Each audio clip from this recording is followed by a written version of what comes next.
नमस्कार दोस्तों। आज हम बात करने वाले हैं अटल टिंकरिंग लैब के लिए कैसे आवेदन करें और वो कौन कौन से बिंदु हैं जिनका आपको ध्यान रखना होगा कि आपका विद्यालय आवेदन करने योग्य है या नहीं है। सबसे पहले आवेदन से लेकर एटीएल प्रयोगशाला के क्रियान्वयन तक लगभग 6 से 7 महीनों का समय लगता है। इसमें पहला चरण है आपके आवेदन को भेजना और उसके परीक्षण में नीति आयोग को 3 से 4 महीनों का समय लग जाता है।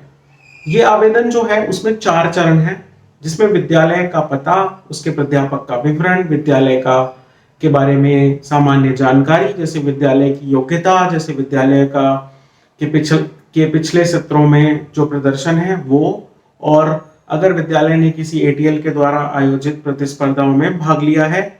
उसके अलावा विद्यालय का विनिर्माण संबंधी जानकारियां जैसे कि उसके पास में कितनी जगह है एटीएल प्रयोगशाला को संचालित करने के लिए, वो सब आपको देना होगा। इसमें सभी अभ्यर्थी विद्यालयों को एक बार ही आवेदन करना होगा और जो भी जानकारी दी जाएगी उसका सत्यापन विद्यालय को ही करना होगा, अन्यथा नीति आयोग आवेदन को रद्द भी कर सकता है जिसमें जानकारी गलत पाई जाएगी। जो इसका दूसरा चरण है उसमें विद्यालय का विनिर्माण संबंधी जानकारी जो कि प्रयोगशाला के लिए बहुत जरूरी है, जिसका कि पहला नियम है 1500 वर्ग फीट की जगह। आपके पास में 1500 वर्ग फीट की जगह होनी ही चाहिए। उसके अलावा आपके पास में विज्ञान और गणित के शिक्षकों की संख्या और उसके साथ ही एक प्रयोगशाला जिसमें कि कंप्यूटर और इंटरनेट के साथ उसमें विद्युत की सतत वितरण संबंधी सुविधा होनी ही चाहिए। उसके साथ एक विज्ञान की प्रयोगशाला, एक पुस्तकालय, एक क्रीडांगन और विद्यार्थियों की उपस्थिति संबंधी जानकारी जिसमें कि उनकी 70% से ज्यादा उपलब्धता होनी चाहिए। साथ ही शिक्षकों की उपलब्धता भी आपके पास में दर्ज होनी चाहिए जो कि 70% से ज्यादा ही होनी चाहिए।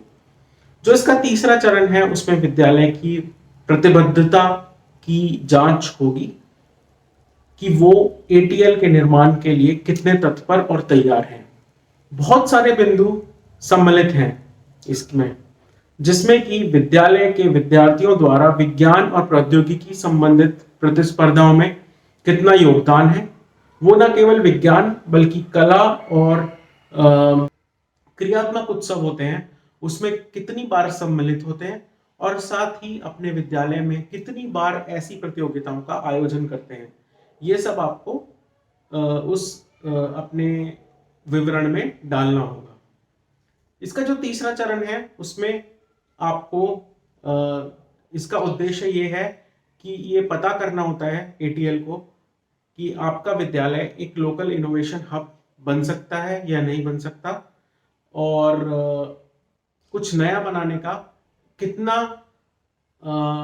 आपके विद्यालय में सामर्थ्य है और कुछ करने की कितनी आपके विद्यार्थी कितने नया करने के कितने उत्सुक हैं। अगर आपका विद्यालय इन सब मापदंडों पर खरा उतरता है तब आपको नीति आयोग के द्वारा बता दिया जाएगा। उसके पश्चात विद्यालय को कुछ नीतिगत महत्वपूर्ण काम करने होंगे जिसमें कि अनुपालन के सभी चरणों को पूरा करना और उसके साथ दस्तावेज जमा करना जो कि पीएफएमएस पोर्टल में आपको देने होंगे, और उस पर आपको अपना पंजीयन भी करवाना रहेगा और उसके जो नियम है उनका आपको पालन करना रहेगा। अब हम अपनी संस्था के बारे में आपको थोड़ा सा बताते हैं। व्हाट्सएप टेक एक ऐसी संस्था है जो आपको सब कामों में मदद करेगी।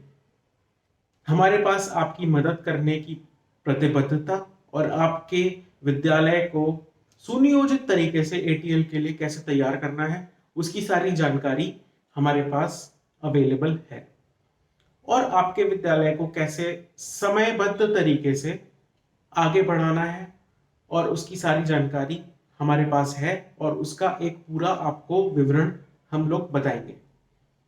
और आपके विद्यालय की योग्यता का भी हम अवलोकन और अमूल्यन करेंगे, जिससे कि हमें पता चले कि आपके विद्यालय में ऐसा क्या करना है जिससे कि आपका विद्यालय एटीएल के ग्रांट के लिए अप्लाई कर सके।